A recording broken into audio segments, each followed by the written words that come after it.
DNA er en nukleinsyre. Det er der arvematerialet er. DNA-molekylet består af 2 snodede antiparallelle strenge. Det vil sige, at DNA er dobbeltstrenget. DNA består af en masse nukleotider, som kan ses på billedet her. Nukleotider består af en base, som er en orange, et kulhydrat, og i DNA er det altid deoxyribose, som er en hvide her, og så består det af en fosfatgruppe, eller et fosfat, og det er en negativt ladet sammensat ion. Der er 4 baser, som et DNA indeholder. Det er adenin, thymin, cystein og guanin. Og 2 af dem er puriner, og 2 af dem er pyrider. De 2 puriner, som er A og G, altså adenin og guanin, de har 2 aromatiske ringe. Og de 2 pyrider, T og C, altså thymin og cystosin, har kun 1 ring. Så pyrinerne er de største, og pyrimiderne er de mindste. Som jeg sagde før, er DNA lavet en masse af de her nukleotider. Og nukleotiderne er sammensat sådan så at 2 komplementære streger dannes og sættes sammen. Og at de komplementære, det vil sige, at der er 2 forskellige baser over for hinanden. Der er nogle bestemte par baser. A og T er altid sammen, altså adenin og thymin, og C og G er altid sammen, altså cystosin og guanin.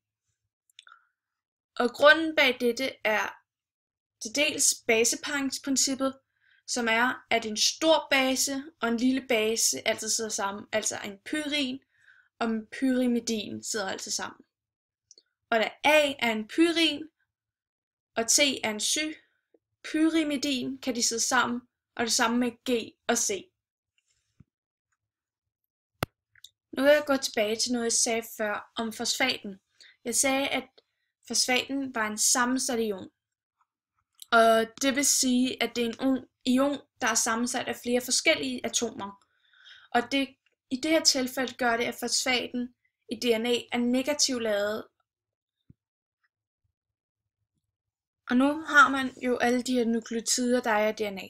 Når de så sættes sammen i baseparerne og med deoxyribosen og fosfaten og alt andet, så bliver det sådan her. Som du kan se på billedet nu.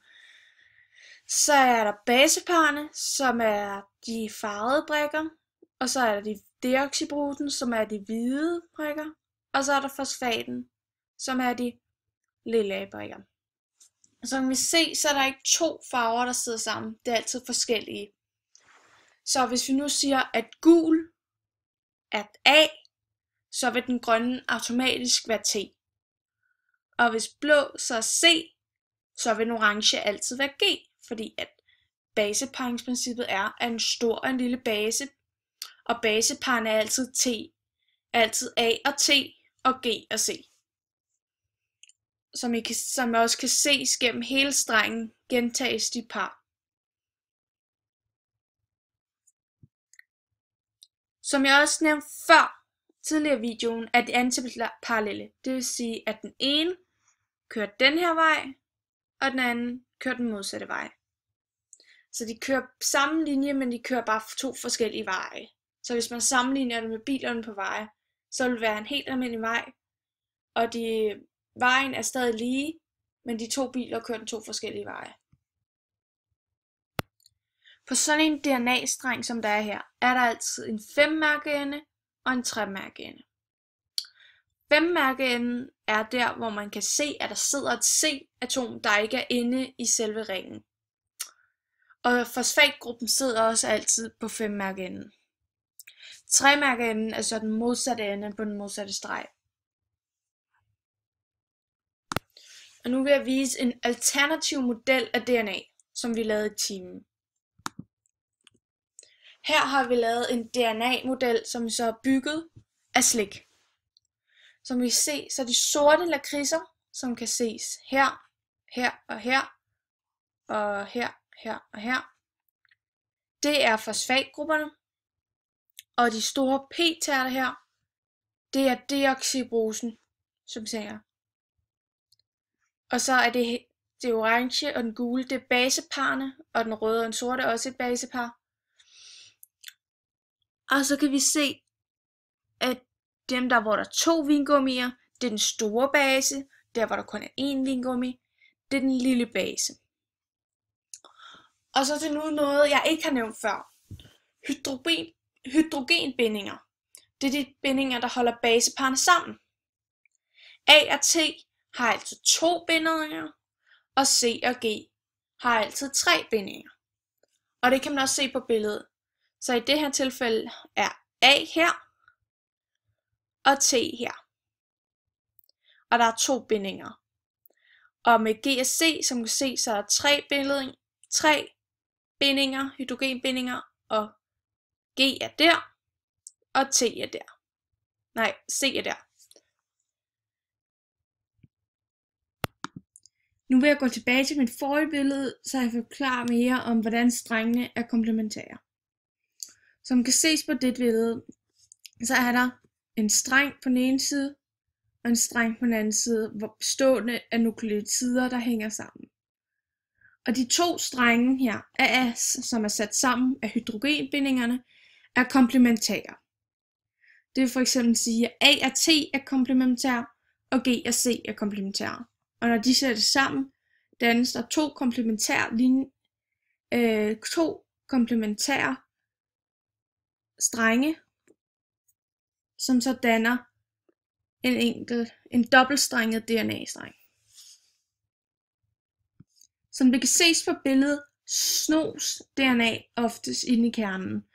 Og det som Caroline gør, er at hun snor DNA'et, og det er sådan som oftest DNA'et sidder. Som nævnt før er arvematerialet DNA, men DNA bruges også til at lave kromosomer. Kromosomer består som største del af DNA og proteiner. Og alt det der er inde i et kromosom kaldes kroatin. Hver eneste kromosom indeholder 2 DNA-molekyler, der er viklet sammen i en dobbelthelix. Og de vigtigste proteiner, der er i et kromosom, er histoner. Og